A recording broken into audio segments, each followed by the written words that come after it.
Good morning everyone, welcome back to my channel village life with কোয়েল।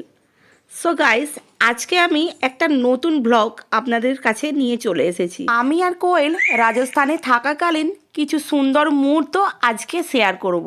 ইনি হলেন কোয়েলের বাবা। আজ থেকে 4 মাস আগে আমরা ছিলাম রাজস্থানে, আর তখন সময়টা ছিল গরমকাল। তাই কোয়েলকে কোলে করে নিয়ে গিয়ে আইসক্রিম কিনে দিচ্ছে, কারণ আইসক্রিমওয়ালা দেখলে কোয়েল বায়না করে নানান ধরনের আইসক্রিম খাওয়ার জন্য। কোয়েলের বায়নার শেষ হয় না, কোয়েল যা চায় ওর বাবার কাছ থেকে তাই কিন্তু কিনে দেয়। এই গাড়িটা বায়না করায় ওর বাবা কিনে দিল। ইনি হলেন কোয়েলের জ্যাঠামশাই। তাই কোয়েল রাজস্থানে আসায় কোয়েলকে দেখতে এসেছি। আমরা উঠে এসেছি আজকে ছাদে, কোয়েলের এই গাড়িটা নিয়ে চলে এসেছি। আর কোয়েল এই যে এখানে কোয়েল দাঁড়িয়ে রয়েছে। কোয়েলকে বলছি যে গাড়িটা চালাও, কিন্তু ও চালাচ্ছে না, খালি এইখানে উঠবার জন্য বায়না করছে।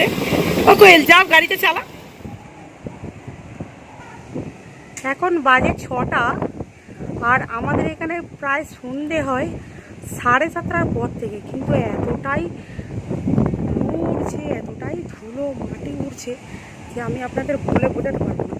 ক্যামেরায় বন্ধুরা এতটা বোঝা যাচ্ছে না। এটা দেখুন এখনের দৃশ্য, এতটাই উড়ছে, মানে ধুলো মাটি ময়লা বিশাল। আমি নিজে চোখ রাখতে পারছি না, এতটাই পরিমাণে উঠছে। ওই দিকটা একবার দিক, ও সাথে টিপটিপ করে বৃষ্টিও পড়ছে। ঘরের মধ্যে ধুলো মাটি পড়ে গেছে, আর জামা কাপড় শুকনো দিয়েছিলাম যেগুলো, সেগুলো পুরো নোংরা হয়ে গিয়েছে। আর ঘরের দরজা যদি খোলা থাকে, সেই ঘরের জিনিসপত্র বিছানা সব কিছু নোংরায় ভর্তি হয়ে গিয়েছে। একটা কীরকম শোঁ আওয়াজ হচ্ছে সাথে।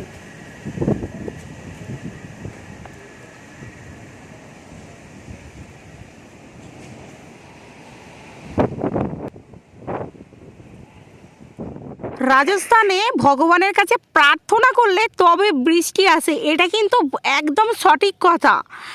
আমার শ্বশুর বলেন এখানে বৃষ্টি খুব কমই হয়। ওখানে থাকাকালীন কোয়েলের আর আমার প্রচণ্ড গরমের কারণে গলায় এবং হাতে প্রচুর ঘা হয়ে যায়। কি দেখছো তুমি? কি দেখছো?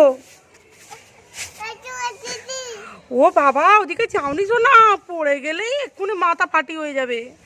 এদিকে কি আছে দেখো, এই দেখো নিচে। বাবা,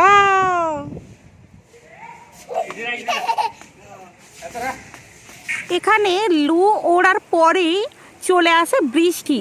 গরম অতিরিক্তর কারণে বৃষ্টি যদি একটু হয়, কুকুর বিড়াল ছাগল মানুষ সবাই ভিজতে থাকে। কুকুরটা তার গন্তব্যস্থানে উঠে পড়েছে, কারণ বৃষ্টি যখন বৃষ্টি হয় না, আর যখন বৃষ্টি হয় তখন অতিরিক্ত বৃষ্টি হয়, থামে না। এবার আমরা চলেছি জল আনতে, কারণ বাড়িতে যে জলটা আসে সেই জল আমরা খাই না।